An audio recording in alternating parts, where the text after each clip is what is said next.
लगता है सब लोग पीछे रह गए।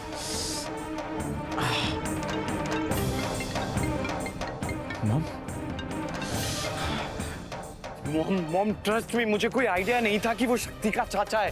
पूरा प्लान सेट था, सब कुछ होने वाला था, बट लास्ट मोमेंट पे पता नहीं कैसे mom. Shut up, just shut up. तुम्हें पता है कीर्तन, आज तक तुमने जितने भी कांड किए ना, उन सब में ये सबसे बड़ा कांड किया तुमने। और मुझे खुद भी पता कि मैं तुम्हें कैसे बचाऊंगी। लेकिन अगर बचना चाहते हो कीर्तन, तो मेरी बात ध्यान से सुनो और जैसा मैं कहती हूं वैसा करो। अभी के अभी तुरंत घर जाओ और घर जाके एक ऐसा माहौल क्रिएट करो कि तुम्हारी वो बेवकूफ बीवी रिमझिम को लगे कि तुम सारा दिन घर पे थे। जब सबको ये यकीन होगा कि तुम तो घर पे ही थे, हॉस्पिटल आई नहीं थे, तब जाके कुछ हो सकता है। जी जी मॉम। अच्छा एक बात कहो, वो बुड्ढे ने तुम्हें देखा तो नहीं ना? तो नाम कीर्तन और काम कसाई वाला। जमाई को हमारे यहाँ लोग भगवान मानते हैं, तू जमाई है लेकिन कसाई है रे।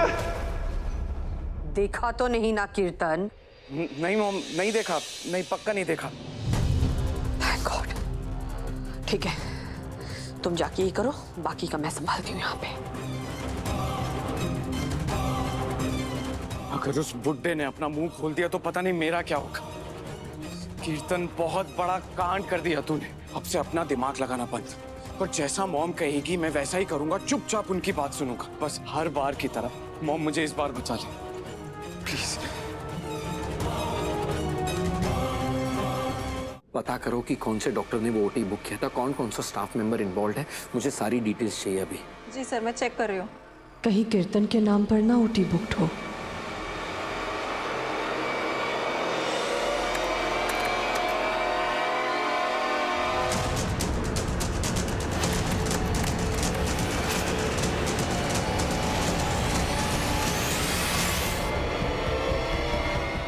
सर वो डॉक्टर शिव।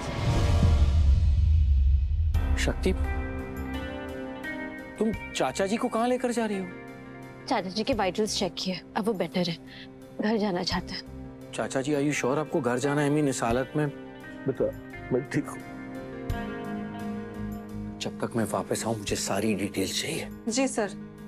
अब मैं भी चलती हूँ साथ में। ऐसे वक्त में परिवार का साथ होना जरूरी होता है। कोई जरूरत नहीं, आप अपना काम कीजिए। हमारा परिवार हमारे साथ। चल बेटा।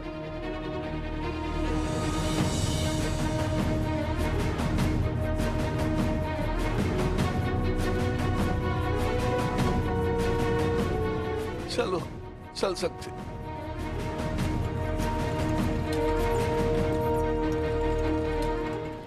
इसने ऐसे क्यों रिएक्ट किया? कहीं से पता तो नहीं है कि इन सब में कीर्तन इन्वॉल्व है? क्या करूं मैं अब? अगर इसे पता है कि कीर्तन इसमें इन्वॉल्व है और इसने अपना मुंह शिव शक्ति के सामने खोल दिया, तो तब तो कीर्तन को बचाना इम्पॉसिबल हो जाएगा। मेरे बेटे का करियर, उसका फ्यूचर सब बर्बाद हो जाएगा।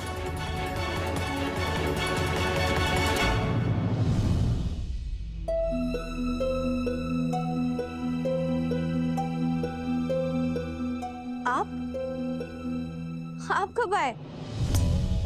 कब आया? रिमझिम, मैं तो कहीं गया ही नहीं था। मैं तो सुबह से यहाँ तुम्हारा इंतजार कर रहा हूँ कि कब तुम घर के सारे काम खत्म करके मेरे पास आओगी, थोड़ा क्वालिटी टाइम हम साथ में स्पेंड करेंगे। मैंने छुट्टी ली है सिर्फ तुम्हारे लिए। लेकिन हमने तो आपको जाते हुए देखा था। हाँ, सही देखा था। मैं गया था, लेकिन लोगों को दिखाने के लिए, जिससे सबको लगे कि मैं हॉस्पिटल में हूँ, अपना काम कर रहा हूँ और कोई हम दोनों को डिस्टर्ब ना करे। लेकिन हमने तो आपको। रिमझिम, बस सवाल ही करती रहोगी या कुछ टाइम स्पेंड करोगी मेरे साथ? क्योंकि मैंने इतने बिजी डे का ऑफ लिया है सिर्फ तुम्हारे लिए। Come here. Come here.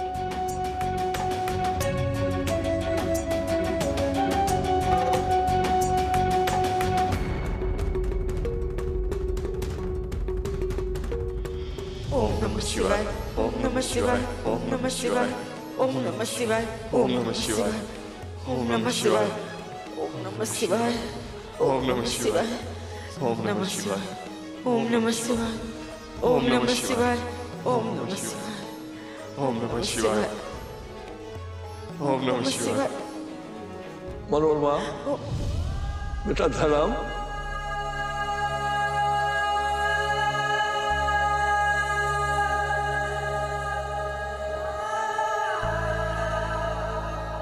पंडित जी, पंडित जी,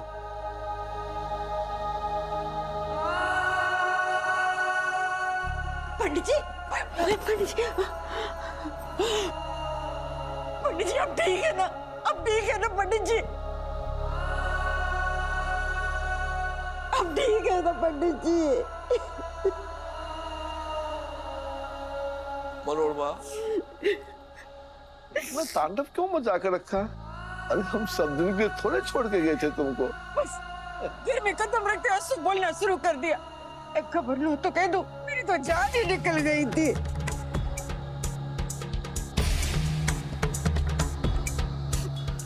गुजरात अब तो हम आ गए हैं।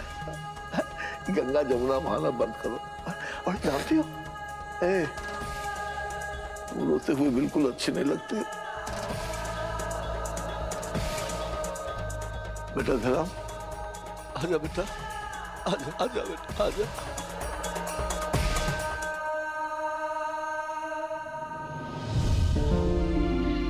इसे कहते हैं सच्चा प्यार, जो एक दूसरे से शुरू होता है और एक पूरा परिवार बना देता है, जो कभी बूढ़ा नहीं होता और जो कभी एक दूसरे से थकता नहीं और ना ही कभी कम होता है।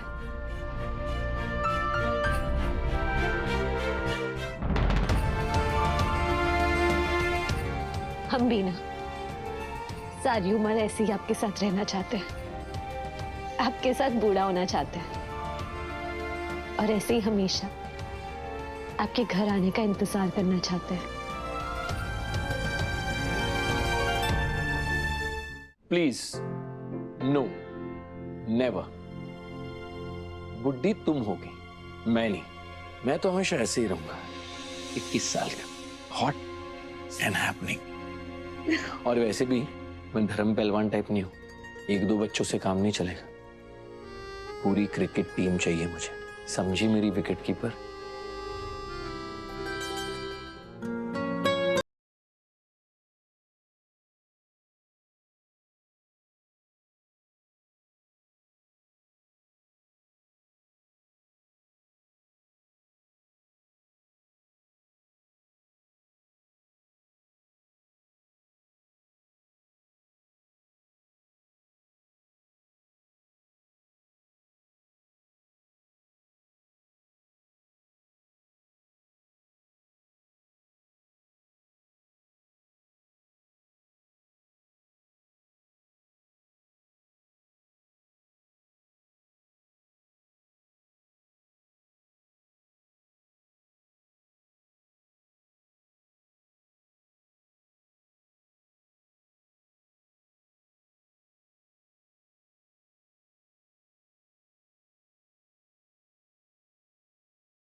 आप तो ना ज्यादा हंसिए मत चाचा जी, हम आपसे बहुत नाराज हैं। बचपन से लेके आज तक आप क्या कहते आए कि हमें कोई भी भूल सकता है, लेकिन हमारी शक्ति नहीं। हमारी शादी क्यों हुई, आप हमें ही भूल गए।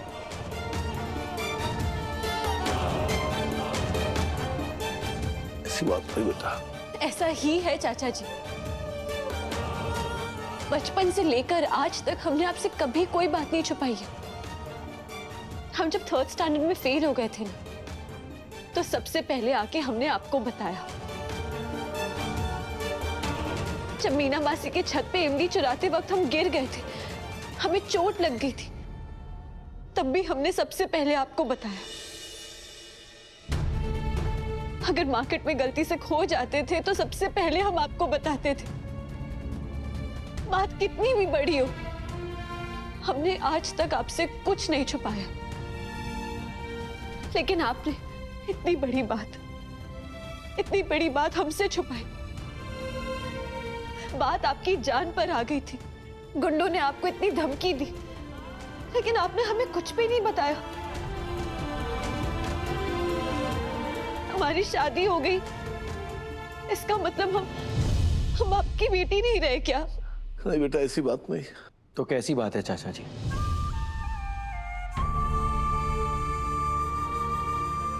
शक्ति की तरह मैं भी आपसे नाराज हूं। शादी के वक्त आपने मुझसे क्या कहा था कि मैं आपका दामाद नहीं बेटा हूं। आपको क्या लगा मैं आपके लिए कुछ नहीं करूंगा? अगर आपकी जगह मेरे पिता होते तो क्या मैं उनकी मदद नहीं करता? अब आप प्लीज ये मत कहना कि मैं आपका बेटा नहीं हूं। हमें माफ कर दे बेटा, हम ऐसी गलती नहीं होती। चाचा जी,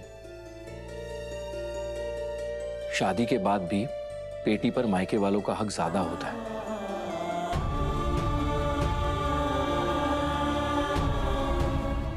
क्योंकि बेटियां पलती तो मायके में ही है ना, उसके बाद ससुराल आती है। शक्ति हमेशा आपके घर की पहली है, फिर हमारे।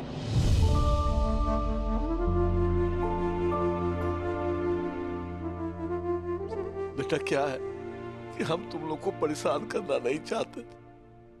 हमें लगा था कि कोई ना कोई तो रास्ता हम ढूंढ ही लेंगे, पर क्या चाचा जी? अब तो पूरी बात बताइए ना कि हुआ क्या था। अब आप हॉस्पिटल में कैसे पहुंचे, और वो कौन लोग थे जो आपकी सर्जरी कर रहे थे?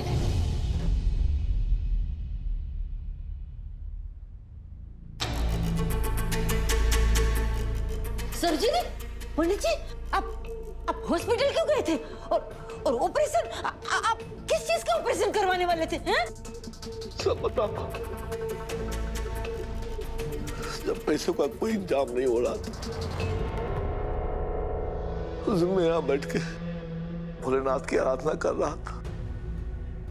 अचानक मैंने नीचे अखबार के बीच में एक पंपलेट देखी।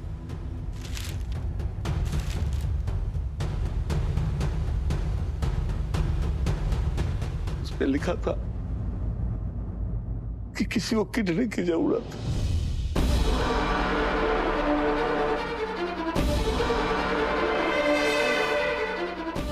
और कोई भी किडनी देगा तो उसके बदले मुझे पैसे भी मिलेंगे।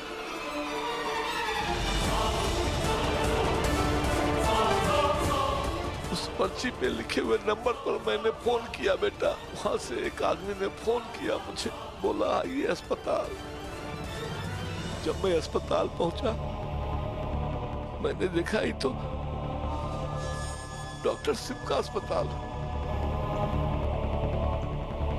इस अस्पताल में ऑपरेशन कराना है? हाँ चाचा, आइए चलते हैं। नहीं नहीं नहीं, हम इस अस्पताल में ऑपरेशन नहीं कराएंगे किडनी का। चाचा आप चिंता मत कीजिए, ये शहर का सबसे बड़ा हॉस्पिटल है और सर्जरी के बाद हम सब ख्याल रखने के लिए हैं ना।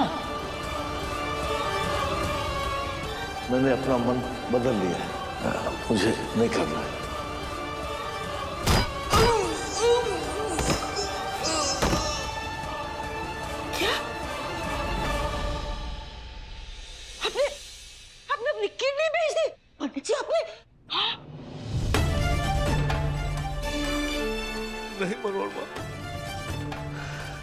अगर समय पर आज मेरी बेटी शक्ति और मेरा बेटा सिम नहीं होता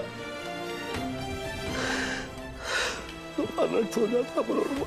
पंडित जी, ये क्या करने वाले थे आप? अगर डॉक्टर सिम और शक्ति टाइम पर नहीं पहुंचते तो मनोरमा, काल मृत्यु वो मरे जो काम करे चंडाल का, और काल भी उसका क्या बिगाड़े जो भक्त हो महाकाल का। हर हर महादेव।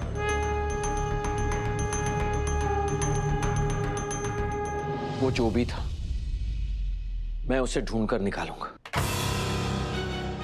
जिसने भी ये काम किया है उसे सजा जरूर मिलेगी। डॉक्टर शिव, उसकी जरूरत नहीं पड़ेगी। क्यों? क्योंकि चाचा जी ने उसकी शक्ल देखी होगी ना। चाचा जी वो कौन था जो आपको ऑपरेशन कर रहा था? मेन डॉक्टर कौन था? हाँ चाचा जी बताइए। बताइए पंडित जी। बेटा वो क्या है बेटा? शक्ति, उस वक्त तो इन्हें एनेस्थीसिया दिया गया था। पता नहीं इन्हें याद होगा भी कि नहीं। डॉक्टर शिव, चाचा जी ना नींद की गोलियां लेते हैं तो एनेस्थीसिया का असर होने में टाइम लगता है। चाचा जी बताइए ना, बताइए वो आदमी कौन था? याद कीजिए।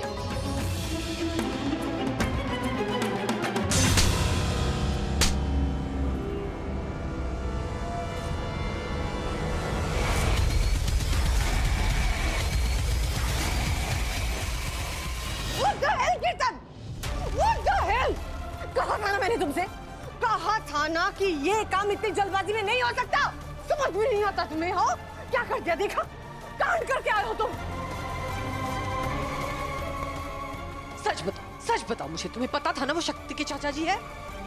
नहीं मॉम, मुझे नहीं पता था वो शक्ति के चाचा जी। अगर पता होता तो मैं सर्जरी क्यों करता? मुझे सच में नहीं पता। इस बार मैं तुम्हें कैसे बचाऊंगी? I really don't know. मुझे पता भी नहीं कि मैं तुम्हें बचा पाऊंगी भी या नहीं। Mom please mom. इस बार तुम्हारा जेल जाना कंफर्म है। तुम्हारी जेल यात्रा कंफर्म है कीर्तन।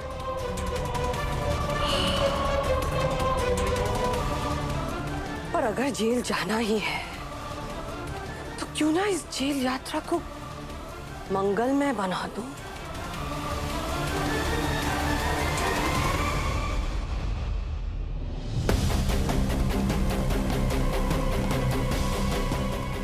चाचा जी प्लीज बताइए ना कौन था वो।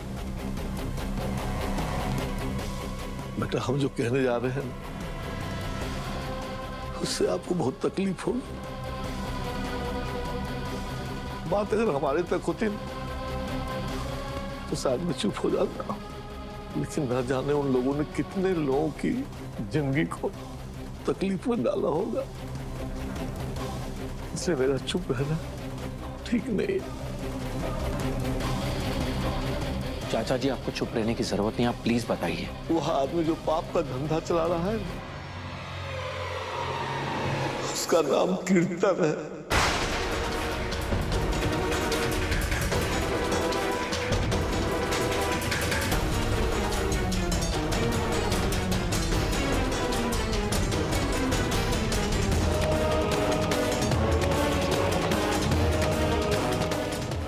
मेरा दामाद है वो। दामाद को लोग भगवान मानते हैं। वो जो काम कर रहा है वो बहुत बड़ा पाप का काम कर रहा है बेटा। हम ये जानते हैं वो तुम्हारा भाई है, लेकिन अगर आज नहीं कर पाते तो ये भी गलत होता बेटा। उसने जो किया है वो गलत है चाचा जी, और गुनहगार को सजा तो मिलनी ही चाहिए। उसने सिर्फ आपके साथ गलत नहीं किया, पूरे मेडिकल प्रोफेशन का अपमान किया है उसने। उसे सजा तो मैं दिलवा कर रहूंगा, चाहे वो मेरा भाई क्यों ना हो।